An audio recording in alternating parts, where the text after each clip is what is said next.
अस्सलाम वालेकुम friends, welcome back to Top Smarties. Anas को अंसा के लिए स्टैंड लेना चाहिए क्योंकि अब तो अंसा अनस की बीवी है, मगर यहाँ पर उल्टा ही हो रहा है। अंसा को ही हर बार आगे आना पड़ता है क्योंकि अनस तो अपने लिए कुछ नहीं बोल पाता, तो अंसा के लिए क्या ही बोलेगा। अभी तो अंसा ने अनस को कमरे से निकाल दिया और कहा कि वो कंफर्टेबल नहीं, तुम यहाँ से चले जाओ। खैर अनस दादा के रूम में जाकर सो जाता है, मगर दादाजी ने कह दिया कि आज तो तुम यहाँ पर सो रहे हो, मगर कल से ऐसा कुछ भी नहीं होगा, तुम अपने कमरे में ही रहोगे। अब सुबह सुबह जब उठता है अनस तो सीधा अंसा के पास, अंसा के कमरे में आ जाता है। अंसा जो कि अपने गीले बाल सुखा रही होती है और अनस तो अंसा को देखता ही जाता है। भाई अब अंसा उसकी बीवी है, उसको नहीं देखेगा तो किसको देखेगा।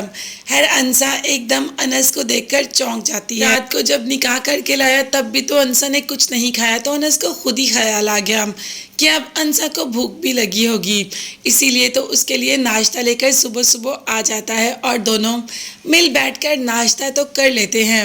मगर अंसा अभी भी यहाँ पर कंफर्टेबल नहीं हो रही और इस बात को अनस जानता है।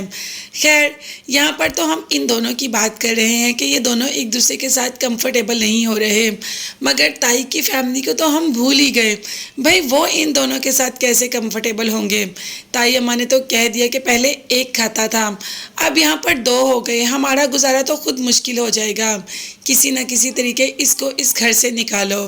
मगर शाहान ने तो पहले का ही प्लान बना लिया इनको घर से निकालने का, इसीलिए तो माँ से कह दिया कि आपको परेशान होने की ज़रूरत नहीं, देखिएगा मैं ऐसी चाल चलूँगा कि ये लोग इस घर में नहीं रहेंगे, ये बहुत जल्द मैं इनको इस घर से निकाल दूँगा।